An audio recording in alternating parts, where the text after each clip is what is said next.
Então, pessoal, vocês devem ter visto essa notícia aí circulando nas redes sociais nos últimos dias, o que diz capítulo oculto da Bíblia encontrado por pesquisadores. Saiba como equipe de cientistas encontrou o capítulo oculto no livro sagrado do cristianismo e o que diz o trecho em questão. Que história é essa, né? Essa história já tinha circulado há algum tempo, porque eu vou falar quatro coisas rápidas, tá, sobre essa matéria. A primeira delas é justamente o contexto da descoberta, porque isso foi descoberto em 2023 e já circulou na imprensa em 2023, teve uma certa repercussão e voltou por algum motivo a ter repercussão agora, o que eu não entendi o porquê, mas é bom porque quem não pegou essa notícia na época pode pegar agora, né? Mas qual que é a descoberta? Em 2023 foi publicado, inclusive, um estudo acadêmico, né, um artigo acadêmico, revelando essa descoberta feita por um pesquisador da Academia Austríaca de Ciências, que é esse Grigori Kessel, e ele encontrou, ele estava estudando ali na Biblioteca do Vaticano, e encontrou um texto medieval, e nesse texto, numa camada inferior do texto, eu vou explicar isso daqui a pouco melhor, mas ele viu que tinha oculto atrás de um texto outro texto. Então aqui nesse artigo ele explica tudo isso em detalhes, né? Tem as imagens aqui que eu vou mostrar daqui a pouco melhor, e também faz a transcrição desse texto oculto, né? Mas assim, que história é essa de texto oculto? A gente já passa para o segundo ponto aqui, que é sobre palimpsestos. Palimpsestos é esse tipo de documento que a gente está vendo aqui na tela, que é muito comum na antiguidade, na Idade Média também, que é uma reutilização, é um documento reutilizado para escrever um novo texto sobre o texto antigo. Então, o que acontece? Os pergaminhos, no caso aqui, eram de difícil acesso, né? Eram meios, suportes de escrita caros. Então, muitas vezes as pessoas utilizavam pergaminhos que já tinham sido utilizados, né? Reutilizavam eles, raspando a tinta do pergaminho e escrevendo por cima. E isso deixa o texto oculto, né? O texto mais antigo, muitas vezes quase que invisível. Então é muito difícil ler o que tem na camada inferior desses pergaminhos. Por isso que funciona, né? Por isso que dava para os caras reutilizarem. Aí nesse exemplo aqui, a gente tem o texto que está mais nítido aqui é o texto da camada superior, que é um texto georgiano do 10º século, depois de Cristo, né? E aqui, principalmente na parte do meio, dá para ver melhor umas letrinhas que são camadas de textos anteriores. Então, tem textos siríacos do 6º século que foram raspados, escreveram um texto siríaco do 8º século e foi raspado e finalmente escreveram esse texto georgiano do 10º século. Então, esse tipo de documento é bastante comum, né? São os palimpsestos. Então, foi isso que o cara encontrou lá na Biblioteca do Vaticano, um texto que superficialmente era um tratado de teologia georgiano, só que por baixo esse pesquisador percebeu que tinha um texto bíblico, né, que é o que está sendo chamado lá na reportagem de texto, de capítulo oculto da Bíblia. E aí esse aqui é o documento propriamente lá que foi descoberto, né, na camada de cima, como eu disse, tem um tratado de teologia, e aqui vocês conseguem ver a escrita siríaca por baixo que traz um trecho bíblico. E só dá para ver tão bem assim a parte de baixo, e mesmo assim não é tão nítido, mas aqui dá para ver muito bem, porque foram aplicadas ali tecnologias mais modernas, como fotografias de raio de ultravioleta, né? Que ajuda a revelar essas camadas inferiores dos palimpsestos. Então, o cara conseguiu fazer essas fotografias e ler o texto inferior e descobriu que aquilo era um capítulo bíblico. E qual o capítulo que é? E aí aqui que entra um pouco da frustração de quem estava esperando dessa notícia que fosse trazer um conteúdo bíblico inédito, né? Não, não traz. Mais ou menos, na verdade. Tem um detalhe peculiar que eu vou falar daqui a pouco. Mas o que foi descoberto é que tinha atrás desse manuscrito, né, na camada original dele, o capítulo 12 de Mateus, né, o finalzinho do capítulo 11 e a parte inicial do capítulo 12. E dentro desse texto de Mateus 11 e 12, principalmente, na verdade, no início do capítulo 12, tem essa passagem, né, que diz naquele tempo Jesus, aqui estou pegando uma tradução o Almeida Corrigido Fiel mesmo aqui, porque não, qualquer um em português daria na mesma. Naquele tempo passou Jesus pelas searas, né, pelos campos ali, em um sábado, e os seus discípulos, tendo fome, começaram a colher espigas e a comer. Aí isso na história, lá no enredo do Evangelho de Mateus, dá uma confusão, porque os fariseus veem os discípulos fazendo isso e questionam se é lícito fazer aquilo no sábado, se os discípulos de Jesus estavam quebrando a lei de Moisés, e por aí vai a história, né? Mas qual que é o detalhe mais curioso desse manuscrito que foi descoberto? É que ele traz a história praticamente idêntica ao que a gente já conhecia, numa tradução siríaca, né, que é uma língua, basicamente um dialeto do aramaico, para o qual o texto original grego do Novo Testamento foi traduzido logo no terceiro século. A gente já tem registro disso, né? Esse documento, esse manuscrito propriamente que foi encontrado, provavelmente data do sexto século, essa camada dele, né? É que traz esse texto siríaco de Mateus 12. E aí o detalhe curioso é que no texto desse manuscrito, em vez de dizer que os discípulos, sendo fome, começaram a colher espigas e a comer, ele diz que começaram a colher espigas, debulhar as espigas nas mãos e comer.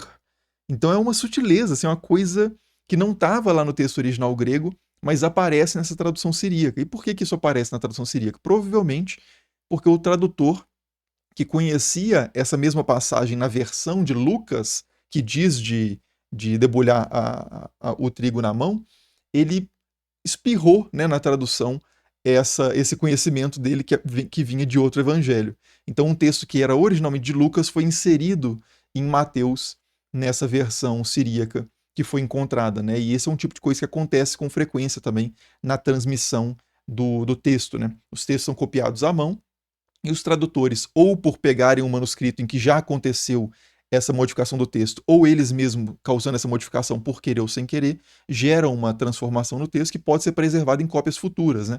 Porque são cópias, sempre cópias de cópias de cópias de cópias.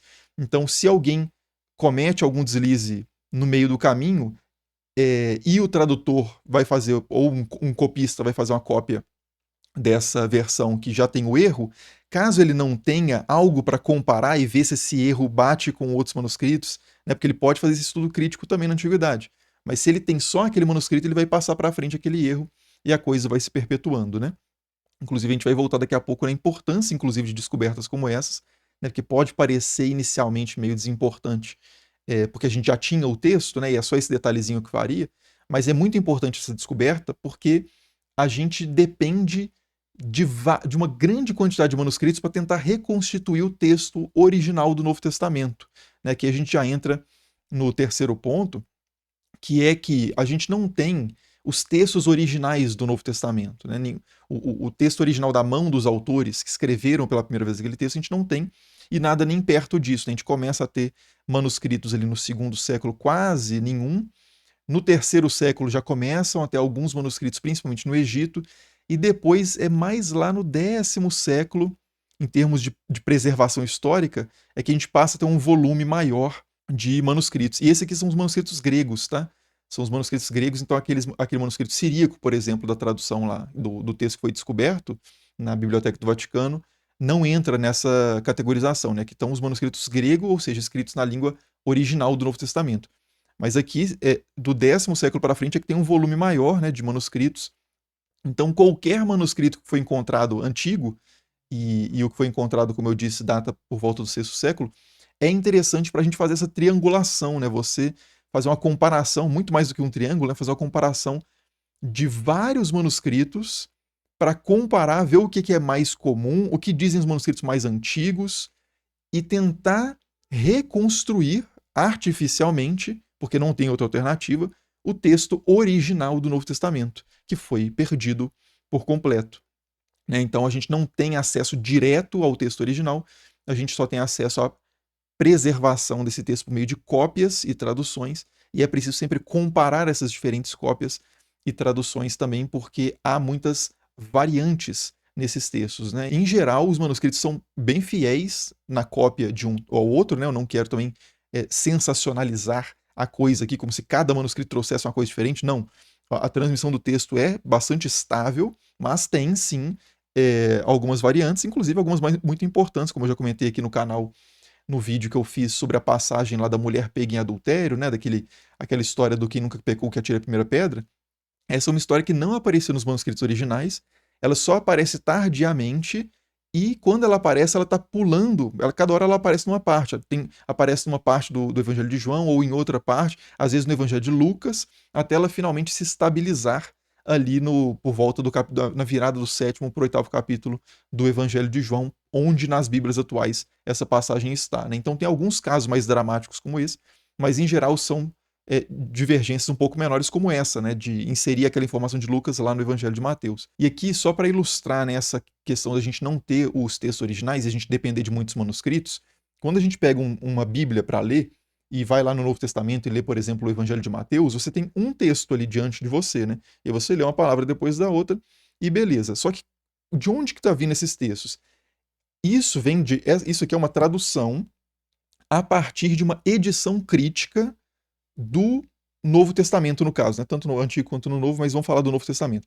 É uma tradução a partir de uma edição crítica do Novo Testamento. O que isso significa? Significa que pesquisadores, né, estudiosos, ao longo de muito tempo, foram acumulando esse conhecimento de vários manuscritos, comparando uns com os outros e criticamente decidindo quais eram as leituras, as versões mais confiáveis. E aí, quando você pega uma Bíblia como essa, né, de leitura mais para o público amplo, você não tem essa, porque seria desnecessário também ficar avisando assim quando que o texto tem variante ou não, na maioria dos casos, mas quando você pega a base para fazer traduções como essas, que são os aparatos críticos, né, como esse aqui, que é da United Bible Societies, a UBS, né, que é um dos mais importantes, você vai ver que em passagens como essa, isso aqui é o Evangelho de Mateus, primeiro capítulo, versículo 7 aqui, e aqui é o 8, né? E aí tem a genealogia de Jesus, aí tá falando fulano era filho de ciclano, que era filho de ciclano, que era filho de ciclano. Aí aparece esse nome aqui, Asaf, e aparece Asaf de novo. Aí ele traz uma nota de rodapé que diz, essa letrinha B entre chaves significa que o texto é quase certo, que de fato é Asaf, a leitura original, e ele diz que esse nome Asaf aparece no papiro 1, que é um papiro alexandrino do terceiro século, ele aparece no Codex Sinaíticos, que é representado por esse Aleph, ele aparece no Codex Vaticanus, no Codex Ephraemi Rescriptus, aparece também no Codex Beza e por aí vai, né? Aí fala em vários, os principais manuscritos que trazem a leitura Asaf, né? Nos manuscritos armênios, etíopes, georgianos, e por aí vai. E aí ele diz também que aparece o nome Asa em alguns manuscritos, em vez de Asaf, né, que são personagens diferentes do Antigo Testamento.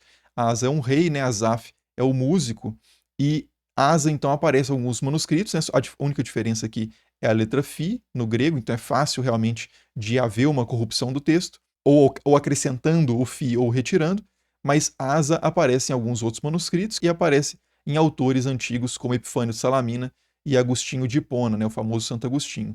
Então, quando você pega esses aparatos críticos da Bíblia, ele sempre vai dando notícia dessas variações textuais, e só é possível fazer isso e ter uma noção realmente se a gente está reconstruindo o texto bem, se o texto que a gente tem hoje é fiel ao texto que era lido lá nos tempos mais próximos de quando originalmente esses textos foram escritos, se você tem muitos manuscritos e pode fazer essas comparações, né? Quanto mais antigo, melhor, mas às vezes um manuscrito posterior pode trazer também uma leitura mais fiel, às vezes, do que um texto antigo, né? Então, quanto mais manuscritos, melhor. Então, assim, por mais que essa descoberta possa parecer menos importante do que a gente gostaria, assim, se descobrisse um capítulo inédito da Bíblia, ela continua sendo uma descoberta muito importante, porque são várias dessas pequenas descobertas que vão compondo, vão colocando peças nesse quebra-cabeça, né? Para a gente ter uma noção melhor global. E no conjunto, né, à medida em que várias descobertas dessas vão acontecendo, a gente vai tendo uma noção muito melhor da transmissão dos textos bíblicos, por exemplo, dos contextos de transmissão também, como que esses textos foram traduzidos, recebidos por comunidades posteriormente, como é que uma tradução pode, uma tradução específica para um contexto específico, pode ter influenciado interpretações e teologias específicas que fazem mais sentido daquela tradução do que se fosse outra tradução, e por aí vai, né? São muitas dinâmicas complexas textuais que vão acontecendo ao longo da história e vão moldando, assim, o texto em si que a gente tem, a relação que a gente tem com o texto e tudo que se desenvolve a partir, né, da leitura desse texto. Então, é uma descoberta que pode ser um pouco frustrante no primeiro momento, mas é uma descoberta que deve ser muito valorizada por isso, né? Porque o conhecimento é sempre o resultado de um esforço coletivo de longa duração e a gente só tem grandes descobertas que mudam os rumos da humanidade ou muda tudo que a gente sabia se a gente sabia alguma coisa e tem o que comparar. E, enfim, vocês entenderam, né? Então, assim, só um comentário rápido sobre essa notícia para não perder o bonde aí do fato meio aleatório dela ter vindo à tona novamente, tá? Então espero que vocês tenham achado alguma coisa interessante desse vídeo e dê uma olhada na descrição aí para ver também mais material sobre esse assunto. Beleza? Como sempre, muito obrigado por assistir e até o próximo. Falou!